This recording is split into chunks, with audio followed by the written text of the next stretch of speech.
Tears, Chopping Tears podcast. We hold it down. They know what's now.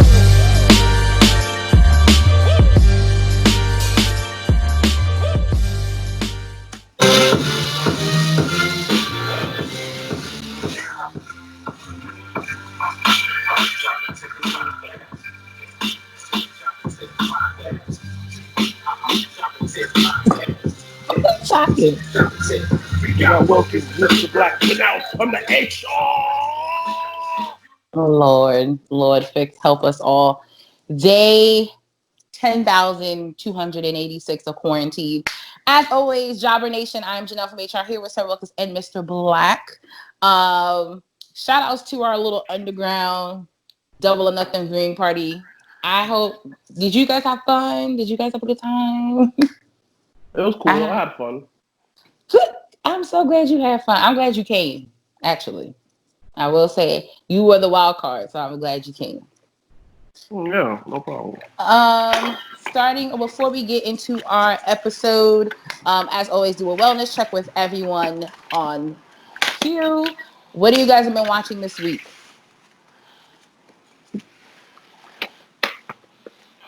So still watching Power Rangers. I just started the Jeff Epstein documentary. Shit is wild. Shit is straight wild. This nigga nasty. Top 5 nastiest mans I've ever seen in the world. Okay, wait. So who's the other 4? It doesn't matter. Right now, he's on the top. Who are you talking about? Jeffrey Epstein. Oh. Yeah. So this shit is wild. Like I'm on in episode 1. I finished episode 1, and this shit was just like, yo, this motherfucker nasty. But he had mad money. Like how you own the island? Wow. And he was friends with like all this top powerful people in the world, you know, and then he committed suicide. They killed him to shut him up. They definitely killed him to shut him up. Yep. But yeah, I've been watching that, you know, watching Insecure every week. You know, been pretty good last week. Okay, so I didn't watch this past week, so we can't talk about it this week. Terrible. Next week terrible, we'll talk about. We'll do a double header. Terrible because it wasn't bad. I actually liked the last week's episode. So I only saw like the clip of like, was it Molly was on vacation? That's what I saw. Yeah. So why, Mrblacc? Why you said it was terrible? Without spoiling it. Terrible. You're terrible because you know what's going to happen today. You should have watched it. No, listen. I was recovering from Saturday's extravaganzas, and what did I watch on Sunday? I need to download that song. I was watching something else. I wasn't watching that, but sorry. Mrblacc, what have you been watching this week? Not really. It's like I caught up in Insecure. I had one too many drinks. That's it. Like I haven't changed my routine at all. That's it. Oh, okay.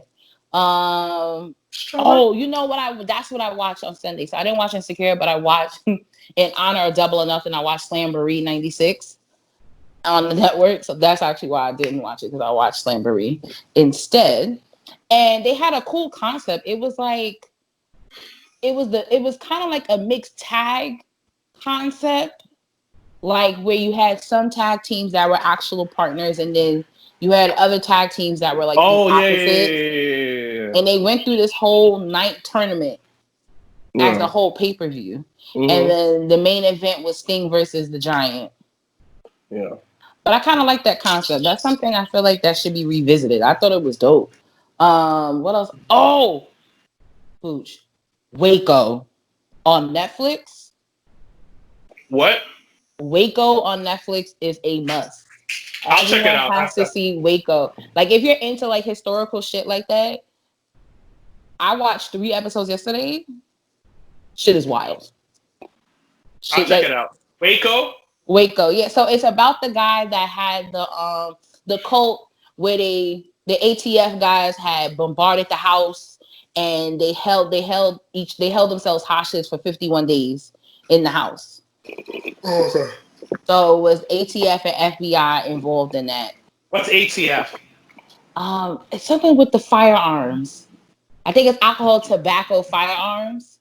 Oh, Is this That's like what a I was saying. real? What is it, like It's a based documentary on or something? It's based on actual like what actually happened. So actually, the Netflix series, sometimes what I like with shows that do it is they'll show actual clips and tapings of like when it happened in real time. So like for instance, there was one scene where they bombarded the house, but when they were kind of like retrieving themselves, you saw a clip of like actual clip of when the officers were coming out of the house. So they did like a kind of like a switch of like actual reality versus what the show was doing. So it was really dope. I think it's super dope. Like if you're into historical shit like that, I definitely would recommend seeing that. Another good show I think that both of you would like is called Rami. It's on Hulu. I've been watching yeah, that. that's on my list. My boy, he was just like, you need to watch it. I haven't had the chance to watch You it. definitely need to watch it. Like the both of you, I think need to watch it because I watched it's super. I think it's so funny because I think it's like something that really can happen. Like every episode, I'm like, that could really happen. Like that's real life. So I caught like a commercial of it, and it was the commercial for season 2, which comes on Friday, which is in real time today. It comes on Friday, so I was like, oh shit, season 2. Let me check out. No, well, when you post this, it'll be Friday, in a sense. Okay. But yeah, so I was like, oh snap, they had a season 1. Let me check on that. So I went and I've literally like been binging on season 1, and I thought of you. I meant to tell you earlier this week to watch it because it's It's a good random, show. but it's a good It's show. a good show. It's a good show. Like it takes place after 9/11, like a very weird period for Muslims, and basically about a typical millennium. Like he's literally typical millennium, like finding his faith, measuring his faith between his real life. So it's a pretty great show, actually. Like just off the first episode, like he was trying to do right by the lady, and she just was like, she was doing the most. No, she wasn't. She wasn't. No. She wasn't doing the most in that car. No. She was doing the most. To you, because you're vanilla, but ain't nothing new. I'll be that shit. Listen, niggas out here like vanilla. Okay. It's awkward. Anyway. It's awkward for you because you're vanilla too. No, he's not. Okay. No problem. No problem. He's like, I don't want the smoke.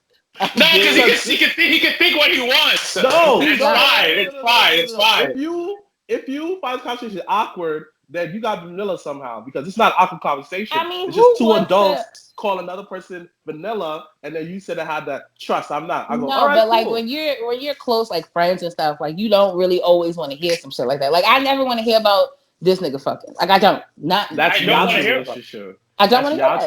But I'll tell you, it's awkward for me. I'm entitled to feel awkward. I'm entitled to feel awkward. I never said I never said that. No, you called me vanilla because you did. So I said I'm entitled to feel awkward. It doesn't make me vanilla. Listen, you are vanilla when it comes to certain conversations that you refuse to have. And you're the same way. I just said that. Well, you guys are very similar. Like, we all are. Like, there's certain shit I would not talk about. Like for example, I don't talk about when people go to the bathroom. I don't want to hear that crap. I don't want to hear it. You don't want to hear about people going to the potty? No, like don't describe what you did. So wait, so have you ever been on the phone? No, that's what I'm saying. So wait, time out. So if you're on the phone with a girl and you gotta go use the bathroom, are you going to hang up the phone to be like, yo, I BRB, or are you just gonna pee on the phone with the person on the phone? I'll pee on the phone, but number 2, no, I think that's too personal. That's way too personal. I feel like that's so comfortable though. Like you're sitting, you're still having a conversation. As long as you don't hear the little drip, like if you don't hear no type of sound effect, I don't want to hear you should be good. I don't want to hear it. I don't want to hear it. Like to me, like I'm going to the bathroom. Too? I don't care. Oh well, yeah, okay. While the girl's taking a dump and brush my teeth. That's love. I feel like there's levels of comfort. Listen. When it comes to that topic, I just I cringe. I go. Ugh. So because people taking a shit. You sound like you're taking a shit. You over I just cringe.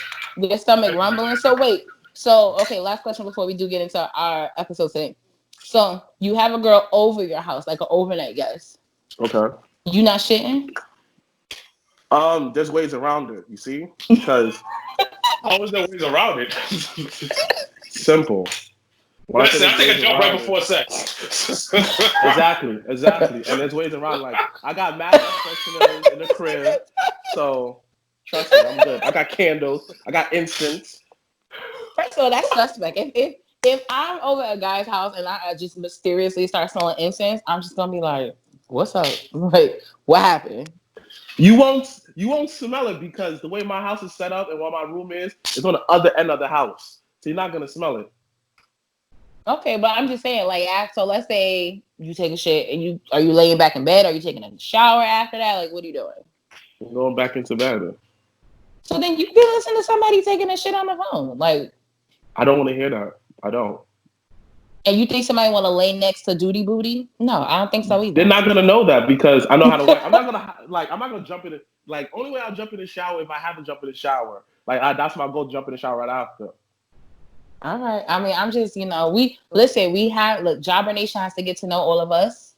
So this is a great way. This is a bonding experience that we're going through, especially during quarantine. So you learn something new. This one don't like taking shits while being on the phone. This one, he's not vanilla though. I can verify he's not vanilla. I'm more vanilla. I'm not saying that he's vanilla. We just covered that. It's that certain conversations we're all vanilla to. Well, yeah, but that's just in general, yeah. I'm not saying he is. That's why. Like when y'all want to talk about bitches and shit, I just be like, I don't want to hear that. I'm okay. But yet, like you can talk about dicks. I never talked about. First of all, you guys talk more about dicks than I've ever talked about in over 100 episodes. Period. So and you guys can. Yes, we are. But I'm just saying, like he tried to call a spade just now. And I'm like, hold on.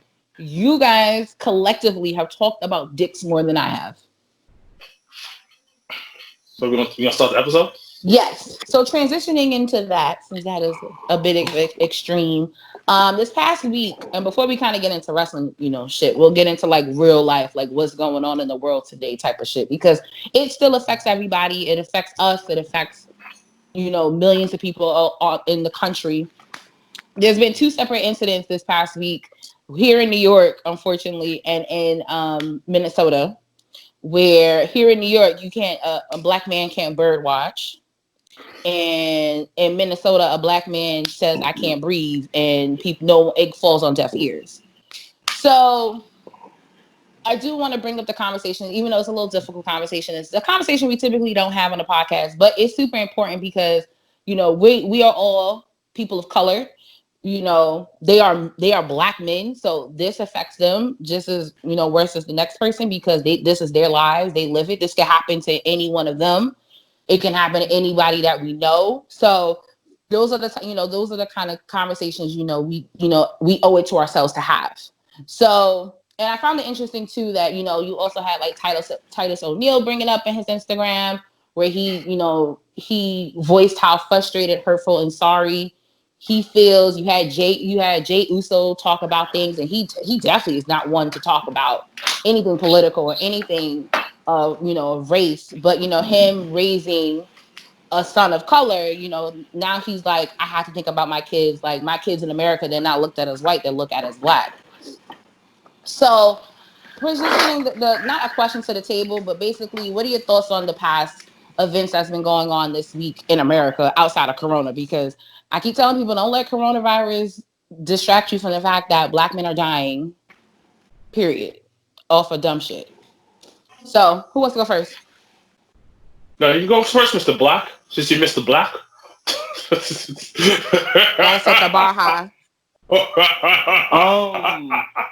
was funny. Tickled himself. Honestly, like I kind of feel like you got to do the Malcolm X way, B. We tried Dr. King's way many years, marching, protesting, all of that. At this point, like we got to fight back, because I'm not employing to kill anybody, but I'm employing that, it'd be 5 cops, it'd be 100 of us. Listen, we got to fight back at this point, because I'm sick and tired of like us getting killed just for being black. Let's tackle the 2 different issues. The first issue, my son is chilling there. My son is doing the most widest thing Yo, ever. do you understand Bird how fucked up watching. I was when I The found out he was widest thing bird watching? ever. Bird watching. Bird mother effing watching. Bird fucking watching. Yo, the widest thing you could do. You know, you don't hear no black people say, I'm gonna go bird watching. No, the closest thing we go bird watching, we outside like, oh, what kind of bird is that? The furthest we go. The furthest we go Or as do you black no? The people. furthest one goes. Do you see that pigeon? That pigeon's a little too close. Like That that's picture's nice. You feel like me? that's what people saying. Like we know the basic birds like the woodpecker, you know, stuff like that, but we don't like we're black people. A lot of us black people I don't know what a woodpecker is. Wait, you never seen a woodpecker? Yeah, from the Woodpecker Show. You never seen like the cartoon? Not in real life. Where am I going to see a woodpecker in New York? It's like a zoo. I've seen a bald eagle. Yeah, me too. I saw a bald eagle. I saw a Bald falcon. eagle. You know, I see a lot of those stuff. But generally, us black people, we don't go bird watching.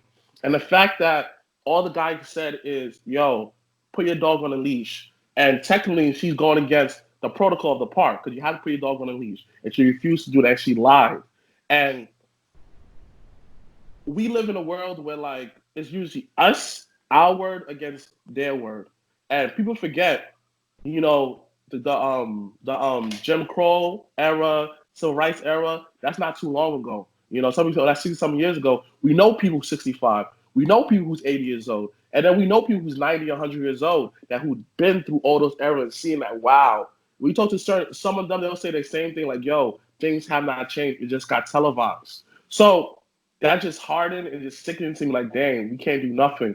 Second of all, let's talk about the man in Memphis. Yo, he is Minnesota. Memphis. Minnesota. Oh, Minnesota. Yeah. Minnesota. He in Minnesota, like he's very close to, you know, Steven Jackson. You know, they're very close. Some people thought that they was brothers because they look so much alike. Steve Jackson even said he's 5 years older than him. He's better than him in basketball. And he's the type of person where like DJ Emmy's like, yo, how's he? Asking question about his character, yo, my son is a good dude. He's a gentle giant. He won't hurt nobody. Steve Jackson, he's the only one who, when he called me for something, he called me when he needs something. Not because I need something, sneakers. He said one time he called them and said, yo, bro, I need some clothes. He sent them clothes. And it just showed you he was like, he's from Texas, but he was out there turning his life around, doing the right thing. And now one time in the video, he was literally outraged. None of that. He just said, yo, I can't breathe. I can't breathe. Called out for his mother, his sister, people, family member, and he died on screen. And we literally videotaped it. And this man, like, why it takes it so long for it to get you know, convicted, you know? And it sucks. And I get it because I'm in a union at my job, and the union job is to basically get you out of bad situations. But at some point, you got to take away your job and look at it from the human side like, yo, bro, y'all mother effing savages, stop killing these black people. I'm not going to represent you. That's it. I can lose a couple of dollars. But at the end of the day, and it hurts now because we all together in this. Then once everything's settled down in a couple of weeks, we on to the next. And during this time, us black people, one thing I have to get on as far as us is we got to stick together through thick and thin. I'm sick and tired of black people putting like a measurement on another black person talking about if you don't eat collard greens, you don't do this, you ain't black enough. You can't dance, you ain't black enough. If you like this, you ain't black enough. Okay, when the cops are shooting us, they don't get a list and says, oh, let me check the requirements to see how black you are. No, once they see your skin, it's on sight.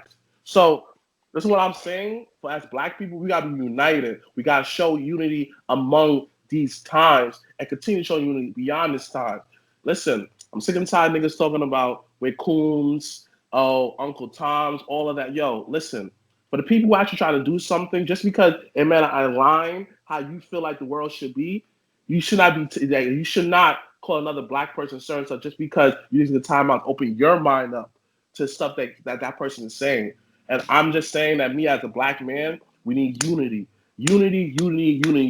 And I'm sick and tired of many people preaching the same exact thing. From the 80s, from the 90s, to the 70s. We got to be united. We got to be united against the force of evil that will try to put us down.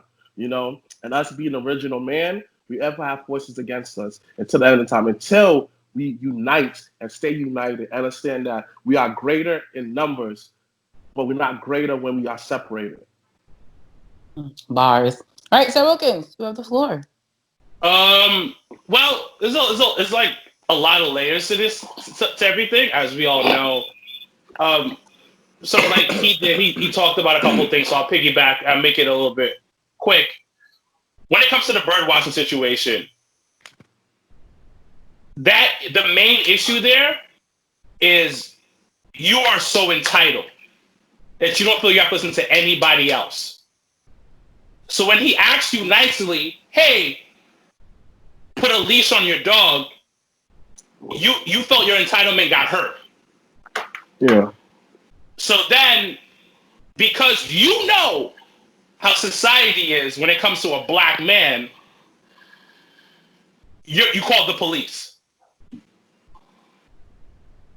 That's what you did right there. And then shout outs to Black Twitter because they got on it real quick. And super fast. She was fired from her job. The dog was taken away from her. But white people love their dog. And I think she should be Well, charged. it was a rescue dog anyway. It was a rescue. It wasn't really, it was like some adopted so type of it thing. was like, yeah, like she was in the process of taking the dog, but it was a rescue dog. But regardless, she was out here hurting the dog more than anything. Yeah. But he just asked simply, hey, can you put a leash on your dog? Because the sign says, put a leash on your dog when you're in this area. Mm-hmm. So are you that entitled? And do you think you're that above people of color, especially black people, that you can't just put a leash on your dog? So then you get the other layer, which is she knows that the cops are going to believe her over him. Because before she called the police, she said, I'm going to call the police and say that an African-American is bothering me. Oh, like she had a whole plan. So she was planning to hurt the guy because she knows how cops react to a black person. Right. Yep. And number two, we talked about the Minneapolis situation, which is Minnesota. And this is what I always say. And I'm sorry, it may come off the wrong way. Most cops are wild pussy. I'm sorry. And I don't mean to disrespect the good ones, but I'm going to talk about the ones that are bad. If you watch the video, homie is chilling. Homie was not resisting arrest. Homie was like, all right, cool. You got it. It's four of y'all. All with guns. It's all with guns. And you jump on top of him. And then he's telling you, hey, I cannot breathe. Get your knee off my neck. You couldn't move it? He already handcuffed. You already handcuffed. There's already four of you on top of him. You can't move your knee? And that's and that's the problem, because they don't see black lives as being real lives or human. Like it's just regular human shit. It's not even we're not considered humans. We're not even considered as good as dogs. Like that's the crazy part about it. And I'm gonna say this part, and we might lose some listeners, but I'm gonna be honest. If you are honest with yourself and you're not black and you're Hispanic that looks white and you're not supporting this, like talking about, hey, this needs to change, I can't fuck with you. I'm sorry, because don't apologize for your behavior. No. I need to. I'm sick and tired of apologizing. Oh no, hold on. Let me finish. Because you hang out with us, you talk to us, you do whatever, but when shit hit the fan, where are you? And this is reality. Yeah. This is reality, because you're talking about sticking together, but we all need to come together, because the problem is the division. So if you're standing over there and you're watching me get killed, or watching people that look like me get killed, and you're not saying anything about it, are you with them? Are you with me? Facts. So it's a touchy subject, and it really bothers me because if I have a son, is he going to be okay? God, I thought the same thing. I was like, yo, and I spoke to Brittany about that last night. I said, yo, it makes you think like, this has been going on for shit, even before we was born and shit like that. But it really puts you in perspective. Like when you in that age and you in that space where kind of you in your 30s now and you really thinking like, yo, if I have a family, like I gotta raise a black little boy in some shit like this. Like it makes you really think about some shit like that. It makes you really just try to put things in perspective because that's not easy. Like that's not easy as a parent to have to sit your child down and explain to how you need to react to cops. It goes back to the remember at All American when they got pulled over and what's his face? I don't ever remember his name, the dark skinned one. But I was calling him Diddy's son. That's not his name. He wasn't Diddy's son though. But the main character was the one that, his mom, living where he lived at, knew how to react to cops, knew what to do. And light skinned one was like, oh, I don't know why we didn't do anything. And it's just like his father didn't really teach him how to really regardless if you light or dark. If you not white, you black. And that's the thing that a lot of people don't understand. People don't understand is like, regardless of how privileged you are, this is an old Kanye line. You still a nigga in the coop. And you just a few shades lighter than I am, but guess what? We all in the same boat. We're all in the same boat, and we're still going to be harassed. But it's the bigger thing is that why aren't we being treated like humans? That's the $1 million question. Because you watch. Hold on. You watch all these fucking school shooters, people who blown up fucking churches. They get arrested. Hold on. They get arrested. They get arrested. I don't see none of them with a knee on their neck. Not even. Burger King. My man shot up a whole church. He was arrested and he was taken to Burger King, like my brother just said. And he was taken to Burger King. He was arrested. But the situation that we're talking about in Minnesota, homeboy was suspected of doing forgery. A $10 bill. Suspected. It was nothing guaranteed, but they didn't know. So the manager called the police because it was forgery, and homeboy was not resisting arrest. The problem was he was black. And he's big and black. He's a big guy. Who cares? Who cares? Who cares? I do not care. Because I've seen bigger dudes handcuff on them, and put nicely into the back of the police car. We're not respected. That's the problem. And sometimes I've always said this. I always say, you get punched in the mouth, you got to punch a nigga back in the mouth. Physically or like in a deep way. You know what I mean? It's just it's a time.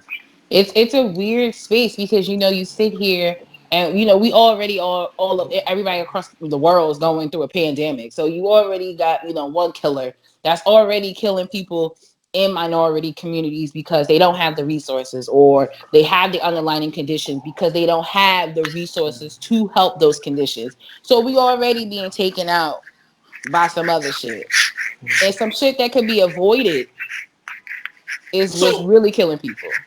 I know we're gonna get off this subject, but one of my close friends, his mom is a former cop. John, right? Yeah, John. I didn't want to say his name. I didn't want to say his name on the podcast, but John's mom is a cop. Hi, John. Was a cop. She retired. And I remember when, probably like 5 years ago, 6 years ago, I was like, hey, how many times have you used your gun? Ooh. She told me I've only pulled my gun out twice. And I've been on the force for 15 years. So what I'm trying to get at is that a lot of these, your gun and physical force is the last resort, not the first resort. Because your job is to protect the people, not hurt the people. Yeah. So if you're put in a situation and things are going left, you talk your way through that situation first. You calm the person down. You get a person into the right mindset, and then you arrest them. Now, when I said that cops are wild pussy, is that they see a person of color, especially black men, they get scared off the rip. Off the rip, they're scared. So instantly, you know how when you're scared, you're thinking, I got to defend myself. Mm-hmm. So instantly, they're ready to start scrapping. But if you come in there calm because you know black people, because your mentality is not black people are evil, you go, hey, you're going to try to calm the situation down. But they don't do that because they don't see us as regular people. They see us as monsters. But that's my take. That's my take. I'm sorry that I went off. No, you didn't go off. You take really, actually, you did way better than I thought you was going to. Like, honestly, like, this is some of everything, like, they don't see us as humans. And the one thing I have to realize, like, we are a different generation when it comes to, like, training. Because, like, you brought up something about John's mom. The difference between her and our, like, a lot of us is just, like, a lot of us now come from a lot of, like, bad background, a lot of cops. And, you know, I'm not making excuses for them, but this is why they should go intensive training as far as just not on the physical side, the law side, but also on, all right, I'm going to pair you up with somebody. You're going to walk the beat. You're going to walk on to learn the people. You know, I learned that from Brooklyn Nine-Nine. It was an episode where the sergeant, he got demoted, and Terry Crews character said that you're going to walk the beat. He walked the same beat over and over and over and over again. What I got from that is he got familiar with the people, you know, and during his route, he was ended up learning a second language because he was around some people for so long. And that's the one thing that either that they got trained in training, like they got to change it for that people to be familiar with it. We all got our own little prejudice due to social media, due to stuff how we grow up. You know, us growing up, you know, we got taught that Chinese food is actually rat and stuff like that, but that's not actually true. And you know, it's good though. I don't care if it is rat. It is. That's a whole other subject. That's a whole other subject. I don't care. Shit be hating. It does be hating. So we got trained to think that all Asian people are smart, but when we meet a lot of Asian people, they're not smarter than nobody. They're just smart. It's just their upbringing is a lot different. So what I'm saying is just like, yo, cops need more training. And us as people is, we can't, like, at this point, that's why I said to some of everything, we got to come together. No matter what we do, no matter what we say, no matter what we wear, no matter why Shay look like that. Hot in my room. No matter what we do, no matter what we say, we only need target. The man was doing the most whitest thing ever. I can't even, that's all I've been saying is, my guy was bird watching. That's mad peaceful, dogs. She said, first of all, what African-American male is going to attack you and he bird watches as a hobby? Like, it's not even, he's on some committee. But he is a Harvard graduate. Like, he just said, yo, ma, put a leash on your dog because you're not supposed to have your dog out here wild. Like, I'm doing you a solid. Yeah, and then the thing is, you're so entitled. There's a sense of entitlement. Like, you're so entitled that you couldn't take orders from another person. Well, you know what? That's why we got wrestling sometimes. Facts. But before we switch gears, since I like the transition, another thing that I have watched and I highly recommend if you have Amazon Prime is Black and Blue. What's that? It's the movie with the girl, the cop. Oh, that's my joint. With Tyrese in it. Yo, it was so good. Oh, it's good? Yo, it was it makes you think of the times that we're living in right now. Mm-hmm. It's so relatable. Like, you was I'll check it out because it's on. I can order it on my TV. Yeah, I highly recommend it. It's so good. Another thing to watch right now is Tales from the Hood. I'm not watching that. Listen, I'm telling you, man. There was one episode. There was one part of the movie they talked about. There was a mayor, like he was like a politician, fighting to get bad cops out the streets, whatever, right?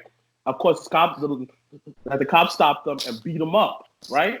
Nah, my son got revenge. My son got psychic powers. He became a zombie. He fought the cops at the very end. You know, like he did something like Nigga, what are you watching? What? Yo, How do we go from a movie where it relates to the times that we are living in to It does relate to Tales the from the time Hood? because he turned into a zombie.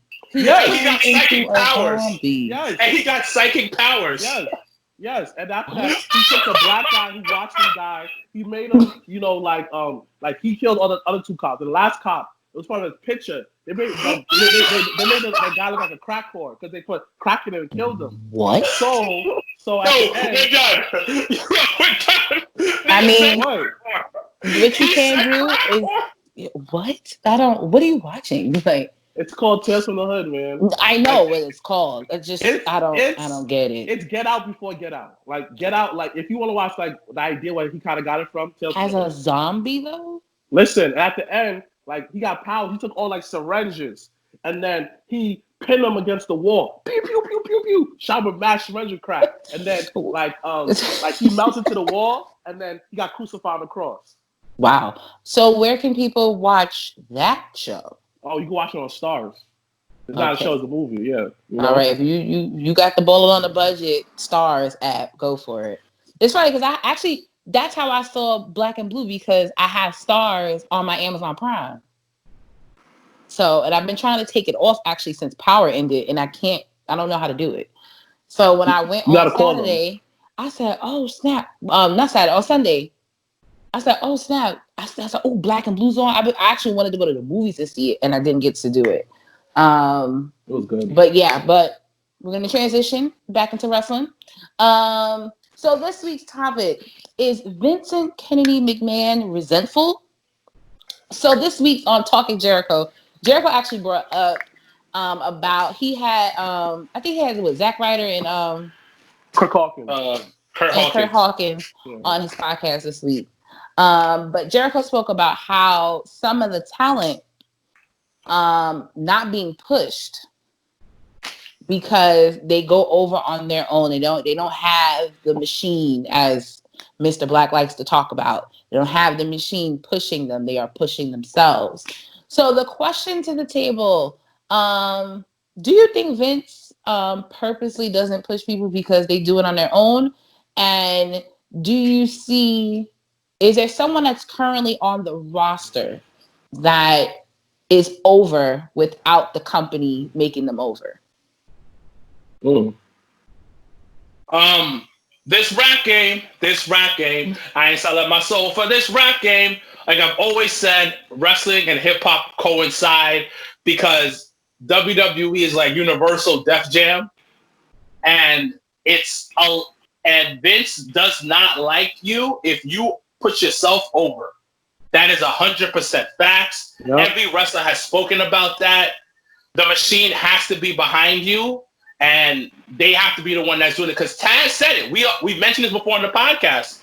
Taz debuted it. He got a massive pop, and he was angry because he was like, "Fuck, this is not good." But they video packaged Taz so well leading up to when he debuted. So yeah, but it was a bigger pop than they thought it was gonna be. I guess. I was just like, what was you gonna expect? Zack Ryder's another example. They should have. They should have pushed him. Like he debuted in New York. That was silly. Yeah, but Zack Ryder's another example where they should have seen where he could have went with it. Am I 100% feel that's the way it is? No, but a good 80% of me feels that way. And to answer your second question or your main question, who on the roster right now has gotten like an outside type of who's like, over with the fans but hasn't gotten a push from the machine? Nobody really, except I can kind of argue for Bianca Belair. I can kind of argue for her a little bit because she hasn't been on TV in a while, and the consensus within the Black wrestling community is that she needs to be on TV, and she hasn't been on TV. But the thing is that you're gonna put her on TV, and that's the thing I kind of like catch-22 with. You put her on TV, you put her against a whole bunch of people that's been either that you're gonna put her against a jobber, or you're gonna put her against someone that's been in the PC. You're gonna do that every week. You're still gonna complain that that's what she's doing, but she's on TV. So would you rather that be the option where she jobs, she continuously gets jobs and it feels like a waste of time, or do you hold her until you have something that is meaningful and that can actually work and show off everything, the whole package? Because I'd rather wait. She should have been left on NXT. I told you guys that. She shouldn't have been brought up to Raw. She should have been left at NXT, and then she could have been in that very. I think she's on the wrong brand. I think on NXT, I feel like the way that I don't know which way they're going, because they got Charlotte as champion, and that's just a whole can of worms that I don't think they're prepared for, really. But unless they really are going to put over Rhea, which makes the most sense. But I just think Bianca's on the wrong brand. I think she should have been on SmackDown. But that's just me. Well, because her husband is on Raw. That's what they usually. No, that I get. Yeah. That's the reason why. But she should have stayed on NXT. All right. Talk about his comments on Talk to Jericho. You know me, I'm a big fan of I'm a big fan of him. I was there for the rise. I was literally watching all his YouTube videos, everything. So I'm a fan. And Art Anderson said the same thing when it was referencing Zack Ryder. Like, they don't no. Actually, it was a different topic. They was talking about Bray Wyatt and Randy Orton, right? Bray Wyatt and Randy Orton. You remember that when Randy Orton joined the Wyatt family, you always just like, what the hell is this? This, that, a third. But let's take away that WrestleMania match. Him on the Wyatt family gave him another edge to his character that he needed, because it gave him that mysterious, that dark side, that whole dang, Randy Orton could snap at any moment. And you realize it got bigger and bigger and bigger. When he won it, shout out to Randy Orton being the king of Survivor Series. There is Mr. WrestleMania and there's Mr. Survivor Series, Randy Orton himself. Randall. You heard Randall bought a whole plane? Plane, flexing. That's what you do. How you flex on the pandemic? Yeah. Because he gets paid $4.1 million a year. Exactly. Exactly. And you remember that pop that he got when they did that combo together, the whole arena erupted. And they said the offense didn't like that because they got over on their own. This is why that ended the way it does. And CM Punk said it the best. He should have been a billionaire by now. Because why not push a guy like Zack Ryder? Why not advertise the Internet Championship? Why not push a guy like Santino? That year, he was the last person at the Royal Rumble. People went crazy. He was over to the point, him and Daniel Bryan, Elimination Chamber, going at it. The crowd was ready for him to be champion. But yet, they didn't do nothing. They didn't do much with him because he got over organically by himself. Literally. And it's ridiculous. And Zack Ryder mentioned something. It was when, I forgot, it was in New York. I forgot which event. Everybody cheered his name. Zack. Oh, it's probably any Raw that was in Long Island or here. Right. I don't remember. And Zack. And then everyone's chilling there. And then Zack getting pumped up. Triple H is like, let me talk to you. And then he's like, yo, finally, Triple H is going to say a whole bunch of stuff to me, blah, blah, blah, blah. And then Triple H said, yo, you dyed your hair? Mind you, he had fresh tips. Freshen up, save him more for weeks and weeks. Triple H said, you dyed your hair? He's like, I just freshened up my look. And then he was just like, what's wrong with you? The office don't like that, blah, blah, blah, blah, this, that, and third. And Zack Ryder said that out of everything you could say to me, that's the only thing you worry about, my freaking tip. You can encourage, yo, you did it, kid. You got this way on your own. And that's when Zack Ryder realized that. He joked around, say, oh, that could have started off me getting demoted out of the card. Ha, kind of laughed about it, but that alone is ridiculous. That a man who got over, didn't do anything out of his, didn't disrespect WWE brand, actually brought him up, actually usher in the YouTube era for WWE, basically make the company look good, and this is how they repay him. Literally, even after he got demoted, people still chanting Zack Ryder. Literally, this man is a walking money, but Vince didn't see that because it's not technically a person that he wanted to push. Look at Christian. This man had to go to Impact. Impact, sorry, during the time TNA, just to get just to get respected. Even when he came back, he was just like, he didn't get the respect that he needed because, he just never did it. According to Vince, he was ugly. So, as long as you in Vince's world, there's only one man who control your destiny, and that's Vince. So when it comes to all of this, the greatness and stuff like that, I get it. When it comes to wrestling, it's so hard to mention the greatness because there's people who are better than the one that who are great, but never got that push because they rubbed the reporter they did rub someone the wrong way. Shout out to Brock Gunn. My son won the whole tournament, and as a reward, you go against Butterbean and got embarrassed on national TV because their guy didn't win. Come on, dogs. Imagine if Brock Gunn actually pushed them, went against Austin. Two hard neck, gritty niggas going at it. Money. Austin was still successful. But imagine it could have sent him over the edge if it actually went behind Brock Gunn. There's so much what ifs when it comes to WWE and other federations too. Yeah, I was going to say, there's just a whole bunch of what ifs in wrestling. That's just in general. What is a bunch of a whole bunch of what ifs. And it just shows you that it just sucks that they lost a talent like Zack Ryder. And who knows if he will ever come back. Because he realized when everything opened up, the amount of money he'll get from merch, the way that he know how to get stuff over, come on, man.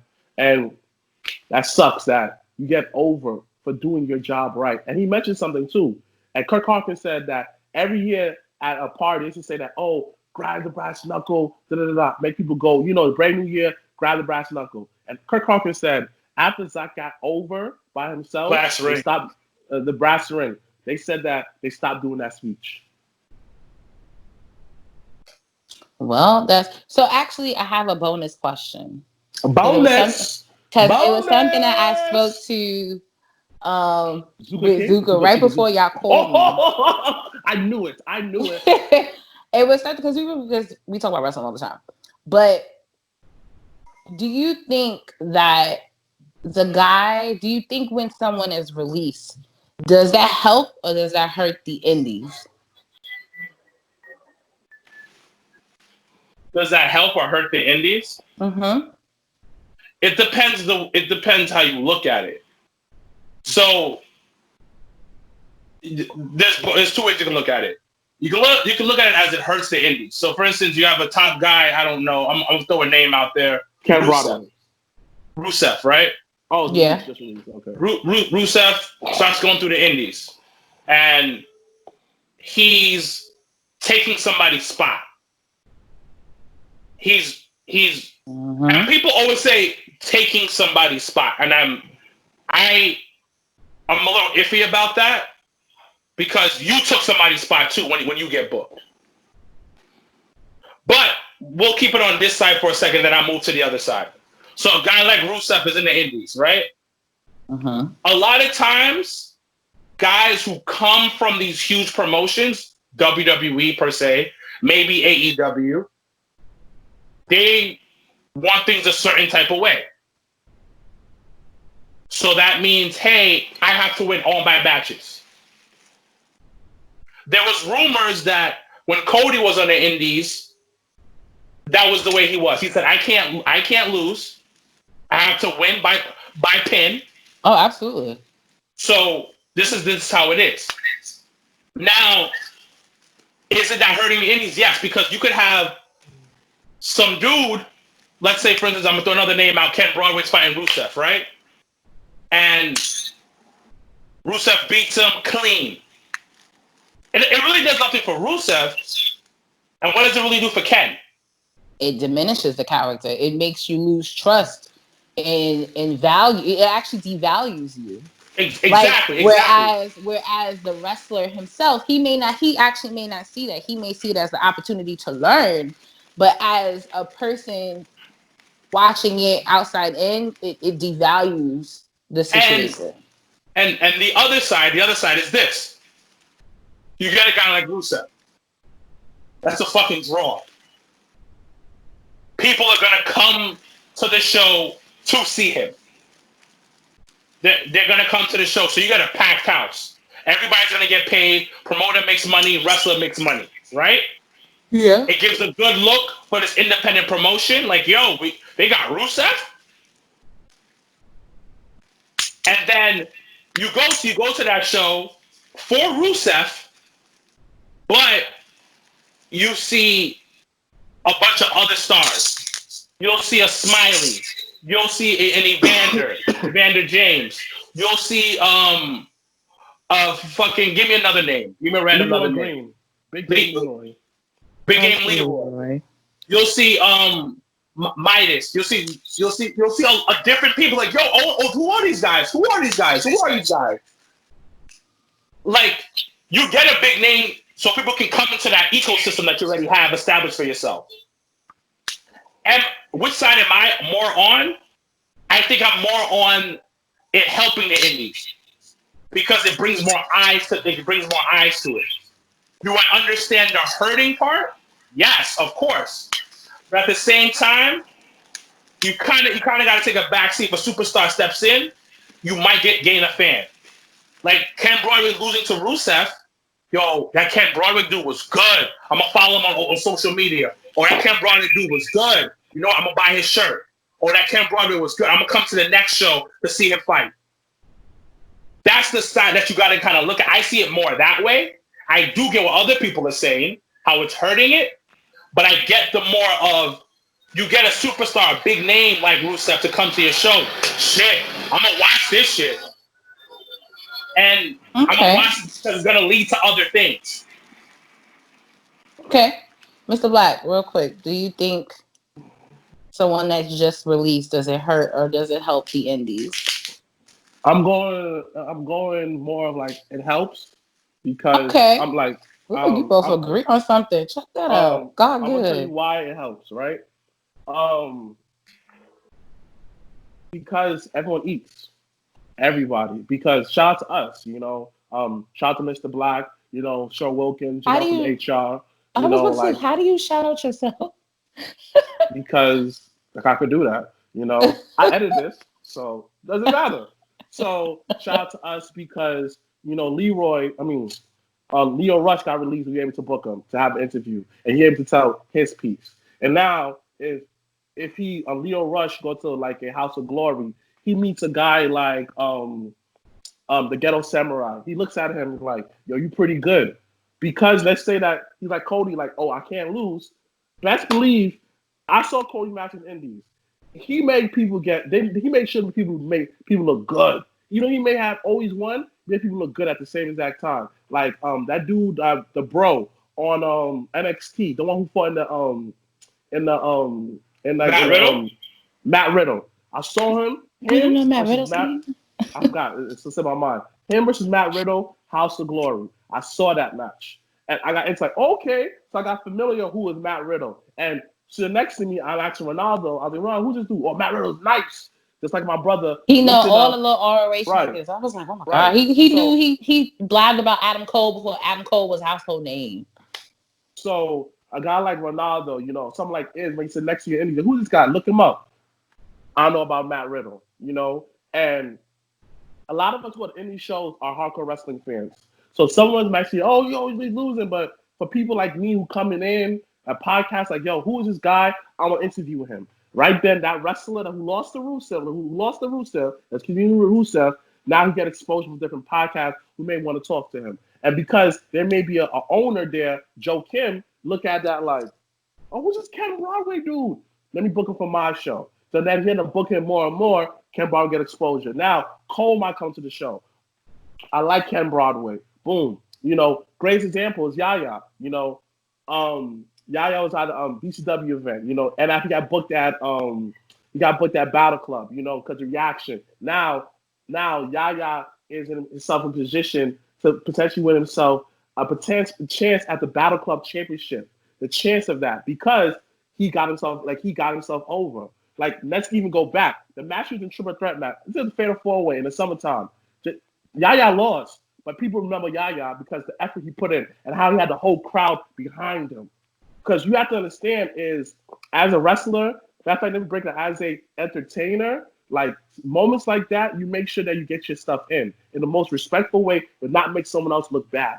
So people being in the indies, Rusev being in the indies, it helps indies so much because it puts money back into that. Someone who casually only watch WWE may be like, Rusev at House of Glory? Oh, okay, I live up the block.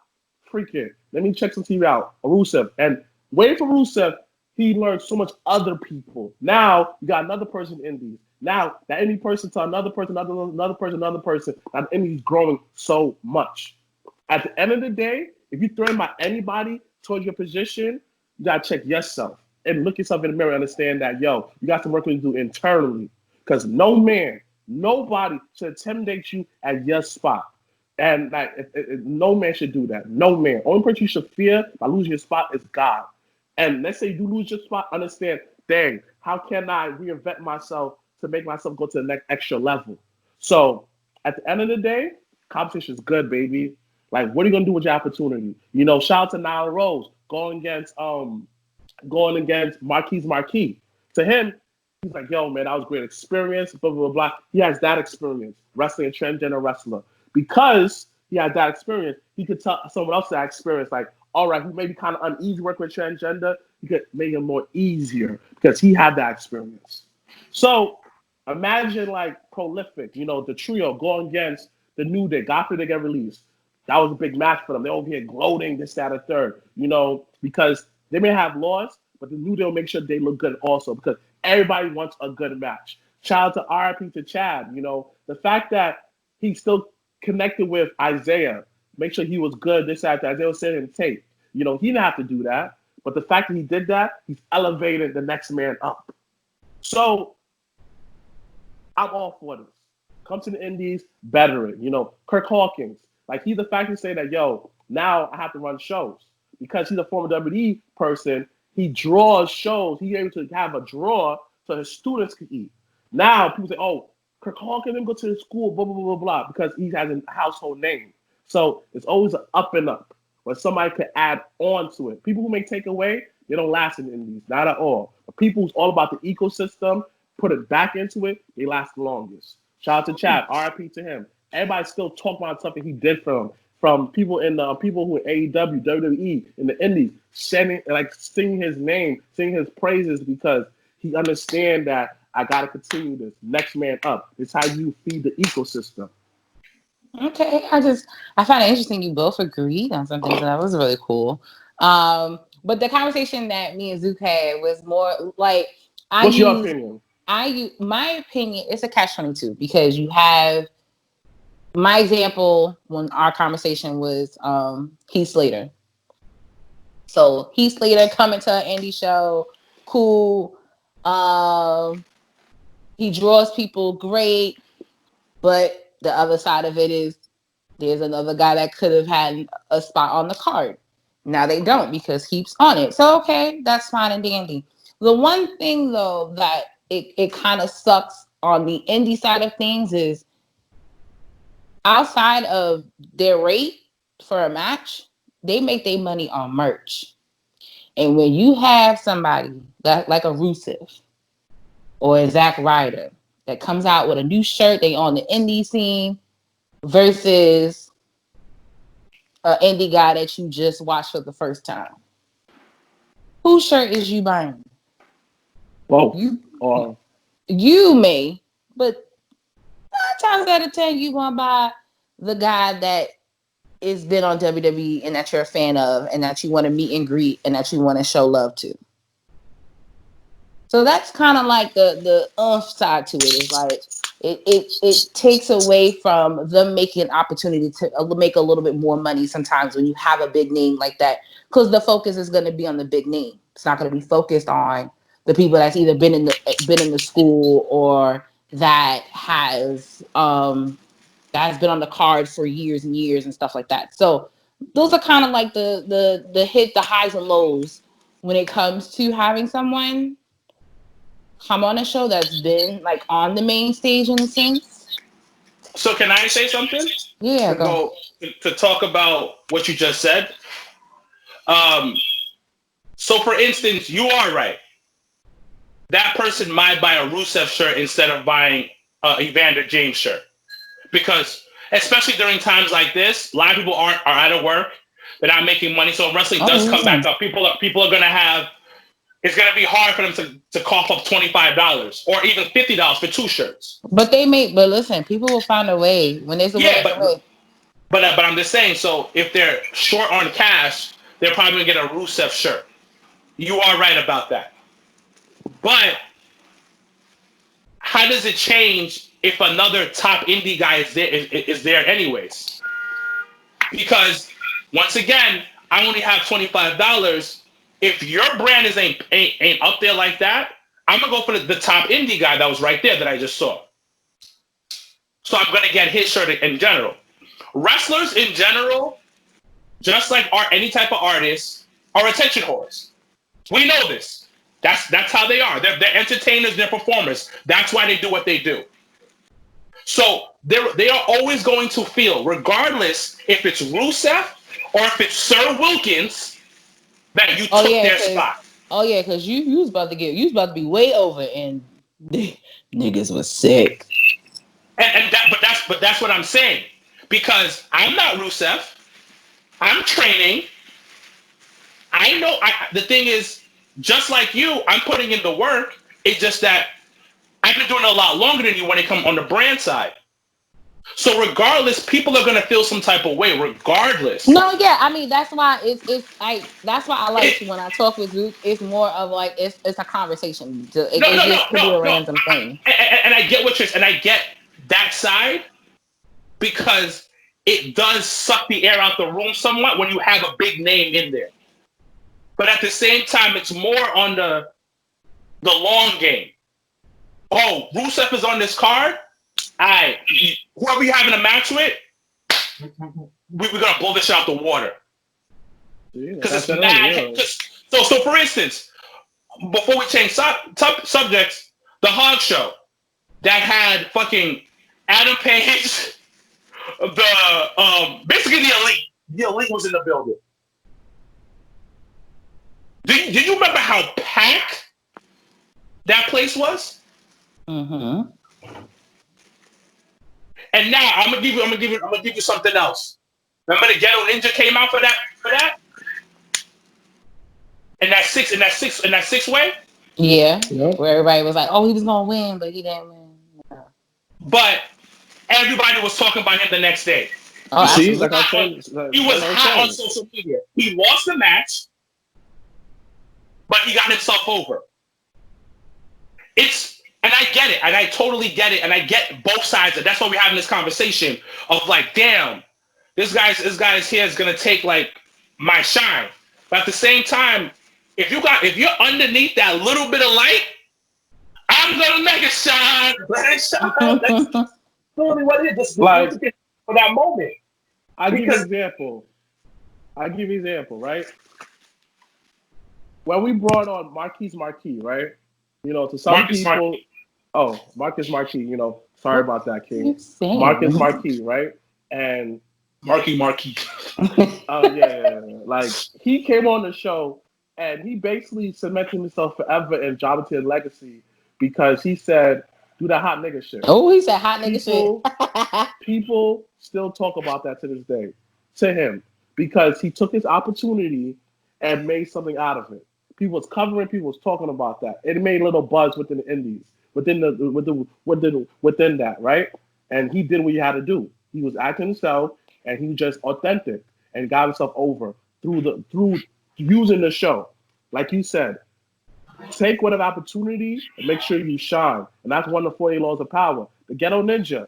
Mad people put a clip of him with that kick he did, blah, blah, blah, blah. Everybody's like, oh yeah, you know, Amazing Red came back. That was all good and all, but that was just like, but yeah, he's good, but this Ghetto Ninja, wow. Shout out to Big Game Leroy. Like, literally, Dave Meltzer was talking about him and low-key playing video games in the ring. He used the opportunity to show what the world he got. So, honestly, what you're saying, you know, a guy like Rusev, everybody will literally buy his merch. But this is why that if you know the intermission is coming, like, you got to make sure that you put yourself out there where you get the residuals. Like, the people like, yeah, Rusev's cool, but I want to talk to this guy. You may not buy a shirt. It happens. Trust me, I've seen it at Warriors where they've had Right. big names and people go there, but then you have like the other people that's been in the school and people that have been loyal Right. to the brand. So no, Right. the thing about it is it's such a it legit is the definition of a catch-22 because 100%. because you'll have someone where you'll feel like, oh, this person took my spot. I've been working so hard. Now the big name is coming. But then on the flip side, the most positive thing I see it is the amount of knowledge the person gets when they have someone that's been through that type of situation and scenarios, and they've been through the business the way that they have. So it literally is the definition of a catch-22. Well, I'll give you one thing.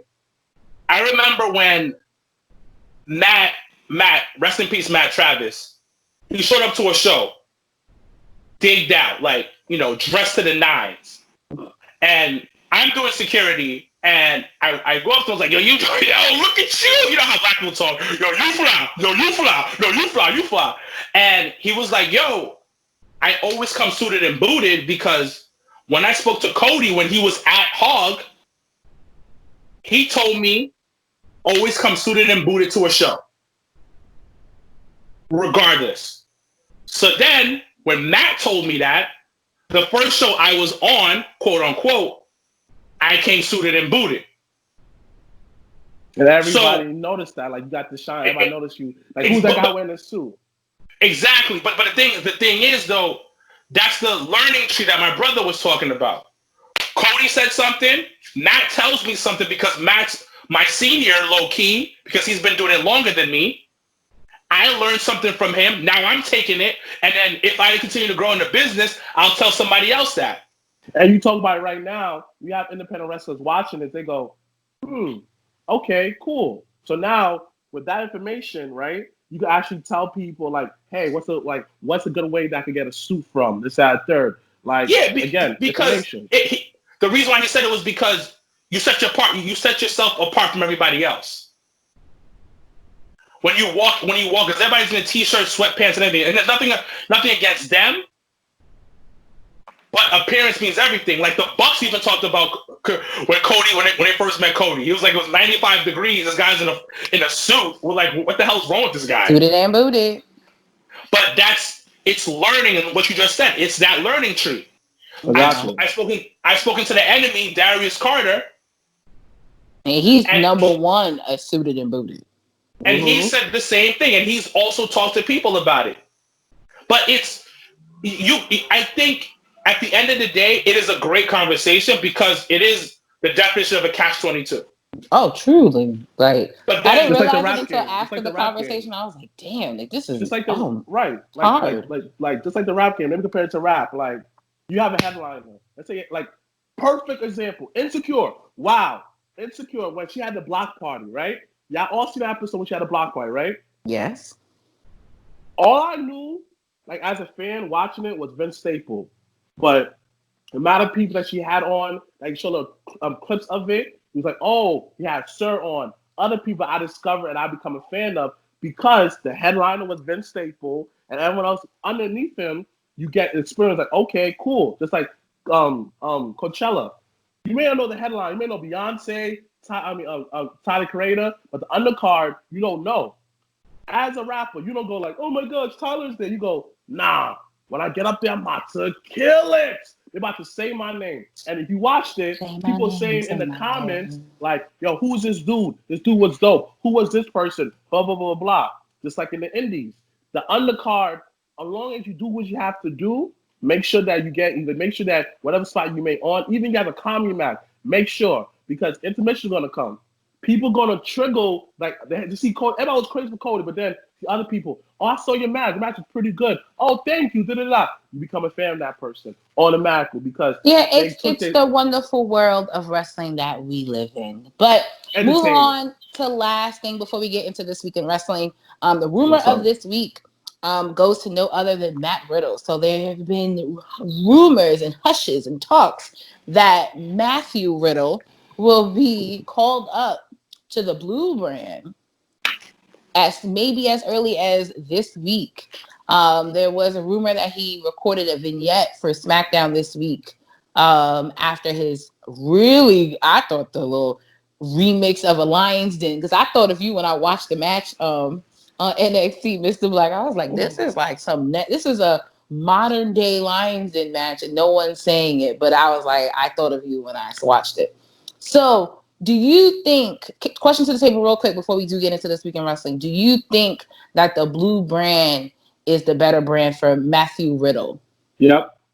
Yeah. Like I said before, the blue brand is the blue collar brand. You know, that's the blue collar television. That's the blue collar television. That's when you don't have cable, put on antenna, the blue collar brand. You said put it on what?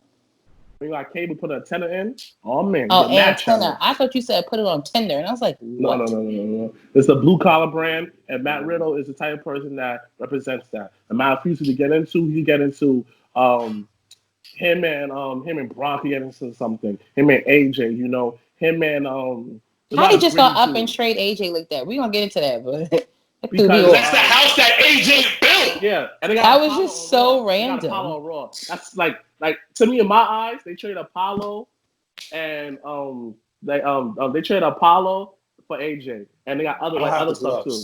What? You don't have no damn gloves. What's wrong with y'all? I need to get AJ gloves. I need to get AJ gloves too. You should get some AJ gloves because Rona's still trickling around, so you may get some gloves. I ain't scared of no Rona. We know. Yes, you are. Sir Wilkins, your thoughts real quick. Is the blue brand the better brand for Matthew Riddle? The blue brand is the better brand, but I just hope he doesn't get lost in the shuffle up there. I've always been a Matt Riddle fan. You guys know this already. I think beginning.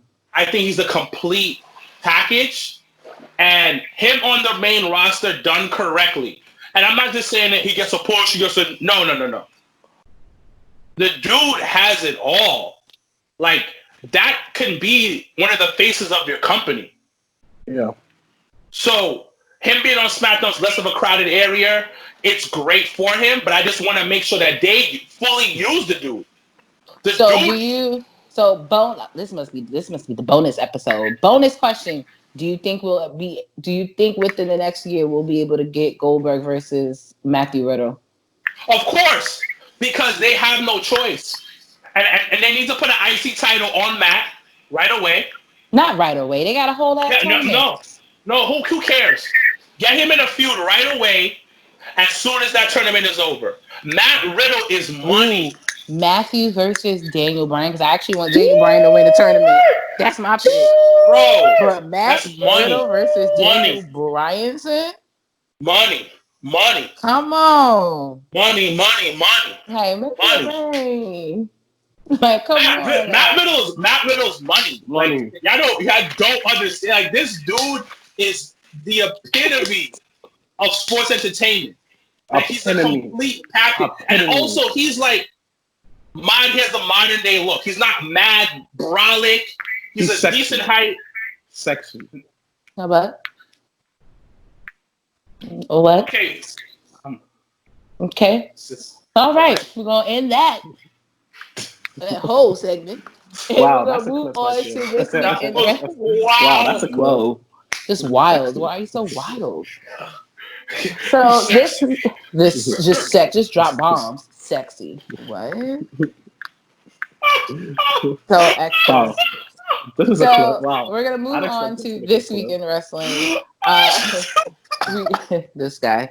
We're coming off the heels of Double or Nothing, which we watched. We actually all watched together. Fun fact. Yeah, we did. We actually, had an underground Fight Club. We had an underground viewing party at Fight Club, aka my house, and we actually all watched it together. And it was something cool. Like, I feel like that was the first time, I would say, even with us doing the viewing parties, like, we all actually, like, the three of us sat and watched a pay-per-view together. So that was actually pretty cool to do.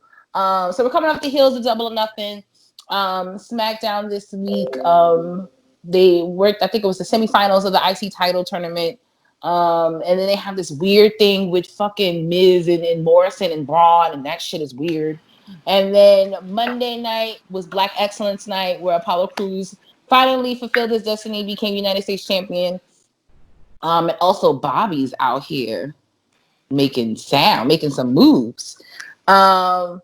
And then we have NXT this week where we had the remix of the Lions Den match that we'll get into. And also I felt like it's gonna be in your NXT in your house is about to be lit. Like, period. Like, exclamation point, exclamation point, exclamation point. And then you had AEW this week where you had the Battle Royal and you had Jungle Boy win the Battle Royal, which I thought was actually the best. That was actually a really good choice. Bluetooth disconnected. So I'll start off with Mr. Black. I know you don't want to do down. So what's 3 things that you enjoyed this week in wrestling? The Stampede. That whole Stampede thing was, to me, oh man. It shows you right there and then why Matt Hardy needs his flowers. Like the fact that how he orchestrated that whole event, all of them put together, it was just so, from beginning to the end, it was entertaining. Like it was just like moments I was like, wow.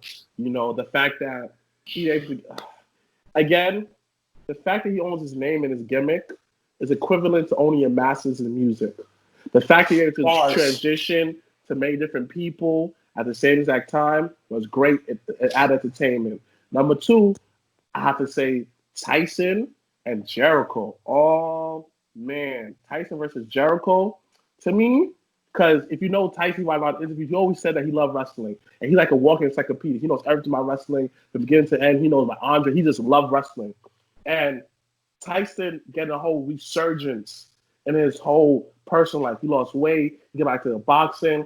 And you don't tie in. He's sexy to you? Huh?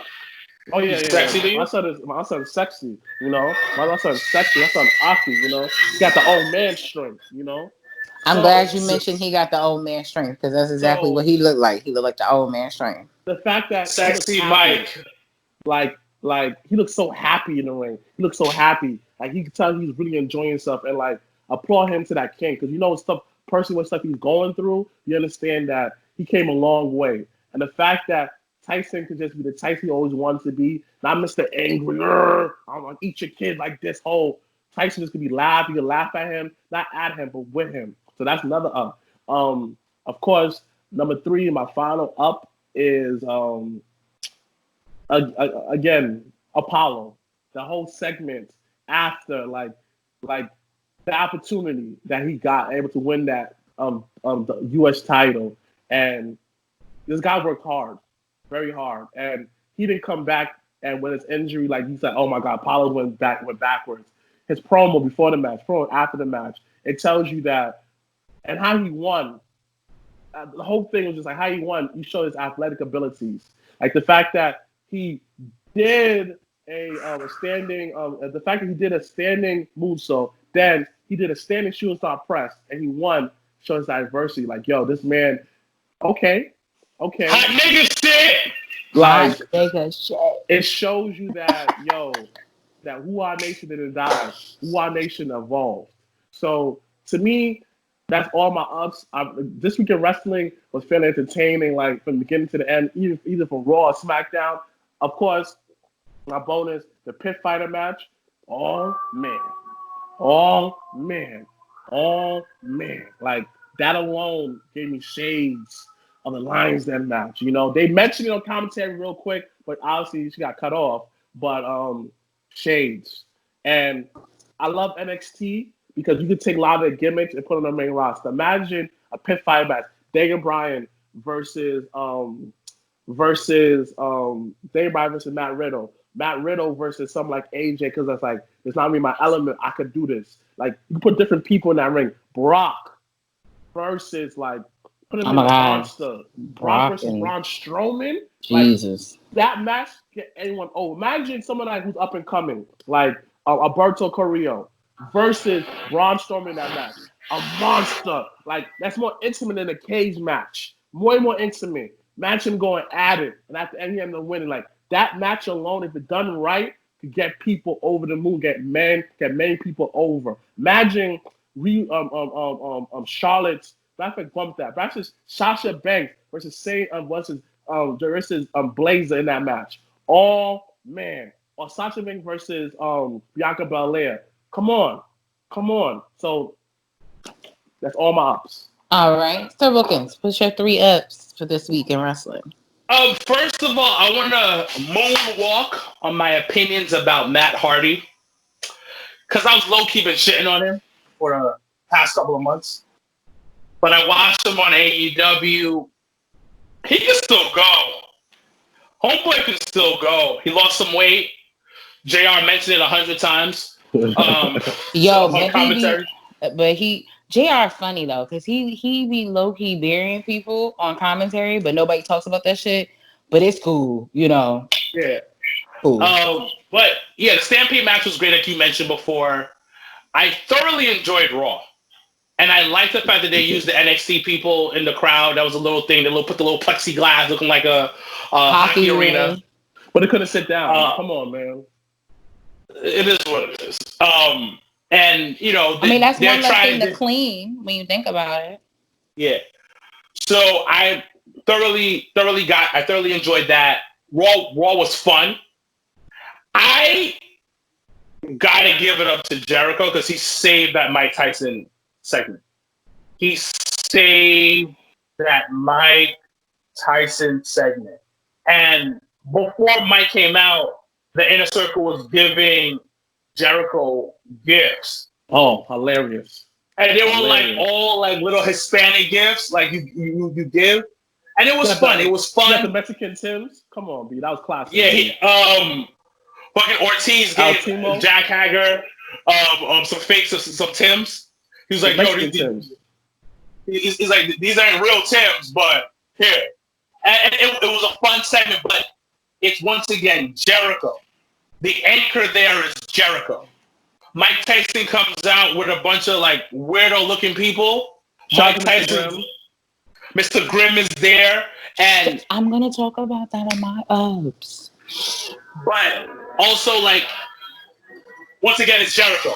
Jericho's the anchor throughout the whole thing, and he really is carrying that company on his back.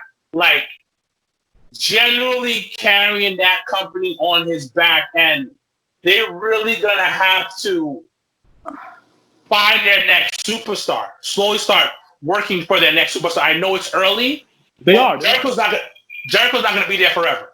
But those are basically my ups. Apollo obviously winning was great. MVP is the MVP on Raw. Is the MVP because he's literally he is keeping Raw up. And last thing, aesthetics, pageantry. I always talk about that. The segment that Drew had with MVP. Usually Drew comes out in a fucking like, t-shirt, whatever. Homeboy came out all black, dress pants, looked like he's about to hit the club because he's in MVP's VIP room. Perfect. And it looked like the way Drew would dress to go to the club. He ain't got no tie on. He's basic ass colors. His shirt is opened up. Basic ass Drew. Basic ass, but it looked good on him. And that was like the aesthetics work. Then Austin Theory, with Buddy Murphy and Seth Rollins. Once again, aesthetics. They all look good. They all look good together. And Austin with the new gear. Austin with the new gear, looking sexy. And you're like, yo, this looks good. This looks like a fucking cult. Like, you guys look great together. And I thoroughly enjoyed wrestling this week in general. Starting on Saturday, I had my issues with Double or Nothing. There's a couple of like was not worth the $50. I will say. Cody's match was way too long. Way too long. MJF's match was solid. I kind of enjoyed that. It was. Who else wrestled? That Lance, not Lance Archer. What else was on the thing? Moxley versus Brody Lee. I love this spot, and it was funny because I read an article on Bleacher. Bleacher did the whole like winners losers for Double or Nothing, and one of the winners they had mentioned, and I totally agree was I was gonna say Luke Harper. Fuck is his name on AEW? Brody Lee? Yes. They said Brody Lee because first of all, that spot that him and Moxley did right before the end of the match, I thought was dope. I thought it was a real physical match, which I think worked for both that were involved. So I actually enjoyed the title match more than fucking Cody and Lance Archer match. And me too. And then what really? I'm gonna say something. Go ahead. I was gonna say that even though this is one of those cases where, like, wrestling company does it in general, like, no story but great match. And because that match was so great, you could build upon that down the road. You know, you could build upon that, you could show the clips of him falling through the stage and stuff like that. That's a great foundation of next time they come around, they can always play that clip. Everybody likes a comeback story. So exactly. So that alone is really great. And pretty much. Yeah, you're right. And then they only so I'm gonna say my 3, but my other jam for Double or Nothing was, why the fuck did they put on TV Mike Tyson fucking yawning on TV? Who and y'all edit that shit? Yeah. You at that? I was like, what the fuck? You weren't even live, so you had no excuse. Yeah. And you put on TV Mike Tyson yawning. And then you had me try to be excited about him coming on AEW on Wednesday. This nigga was yawning. Like, edit that sexy shit out. Mike, baby. Sexy Mike can do whatever he wants. He made it up to those like, how do you want to get him out of here? Get him out of here. He looked like I put it on the Facebook group. I said they got Mike Tyson out here looking like a 5-year-old excited at his first wrestling match. Like, what the fuck? But then that was my only, like, that grind my gear was that shit. Because I was like, you guys edit that. Like, there was no reason why you should see Mike Tyson yawning during a wrestling match. Listen, period. some stuff slipped through after editing. They probably was tired, all right? Because there's some stuff I let through. I go, shoot. But you know what? That shit is fine. We a podcast. That's different. If you're supposed to be able to have me believe something, how the fuck am I supposed to believe Mike Tyson having a good time if he yawning? How the fuck am I supposed to believe that?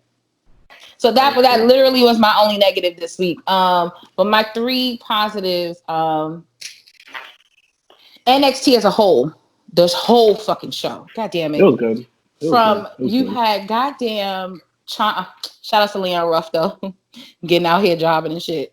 But you had AR Fox. Whole school is like phenomenal. But you had Ciampa and I'm gonna say Killer Cross anyway. You had Killer Cross's promo that got you even more excited about the match. You had fucking, and y'all know I give Mia Yim a lot of shit for some things, but the shit her and Keith Lee did in terms of their version of the Gargano thing was by far the funniest thing on NXT, because I was like, they really try to push this to the limit here. Like, okay, I'm invested now. You had Finn's little promo. You was just like, am I gonna get Prince? Am I gonna get Demon? Who am I gonna get? Like, it got you. Like, I just felt like they're building to In Your House to me has been phenomenal. The remix of the Lions Den match. In Your House is next Sunday. So we'll have another underground party. And then you had the cage match. Pizza there. I'm good. Which we may have to get that pizza again because that was really good pizza. But then you had Timothy Thatcher tooth coming out. You had real blood. You had fucking Matt Riddle jumping from the top of the thing. Like, the whole episode as a whole just collectively went together. You had William Regal and Adam Cole on video chat, and they clowning each other. For Adam Cole to call him a man's man, and then for William Regal to call him Baby, I was like, y'all really wild. They addressed it. But the fact that he said Baby, he said, see what I did there? Yeah. I was like, what? And the fact that Adam Cole said a man's man. Oh, he said, "Oh, now you want to be a man's man." I was like, "Oh, damn!" One of the things is they were talking. This is my fault because I was flipping through the channels. I was going back to that between AEW.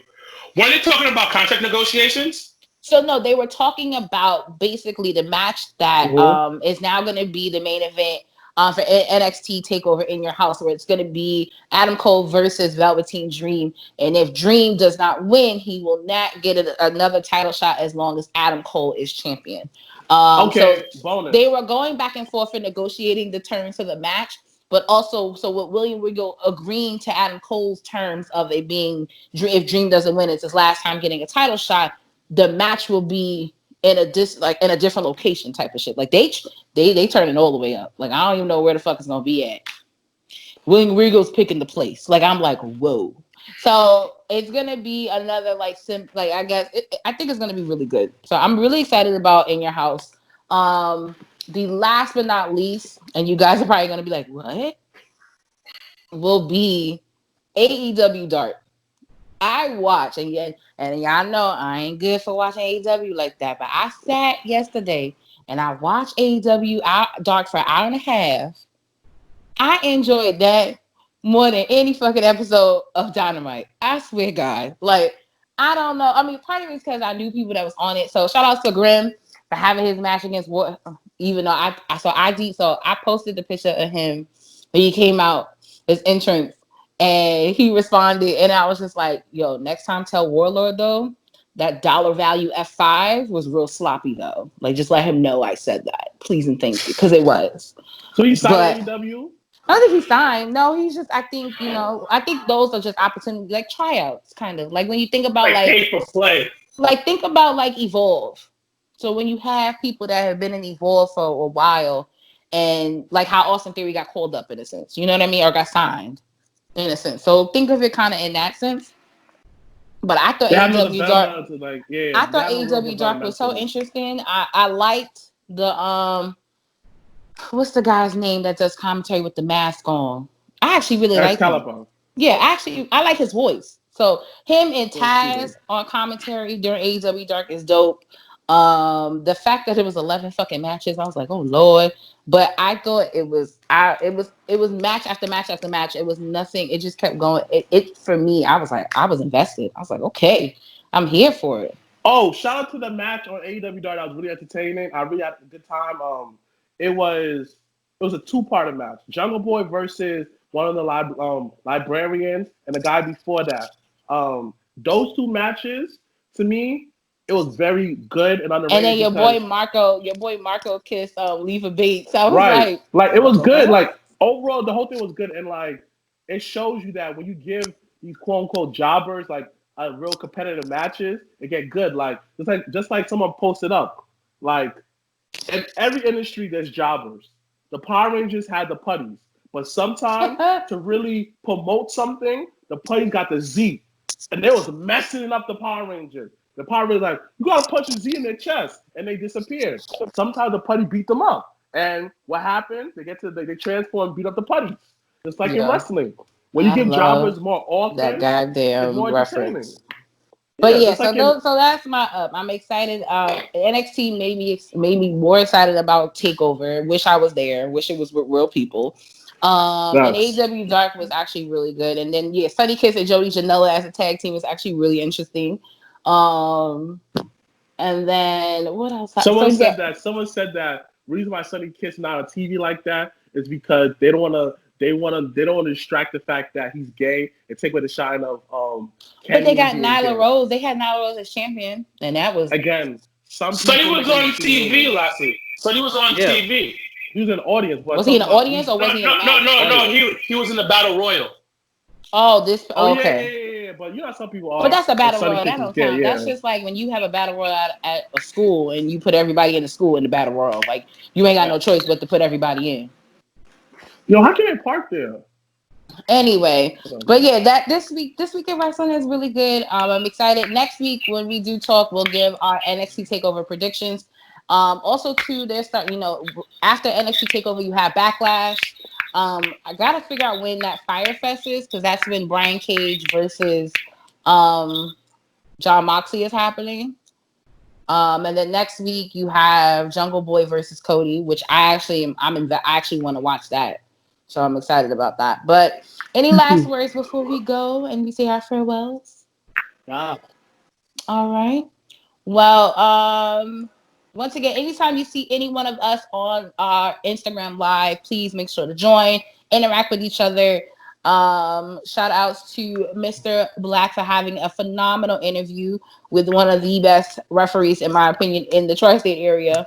And he telling him being very candid and very open and honest about his experience with COVID-19. It got mad emotional, B. It did. Like, I tuned in and I was just like, I didn't even know half the stuff he spoke about. Like, to have to know someone that watched two people die in front of them, that's life altering. Like, I don't wish that on anybody.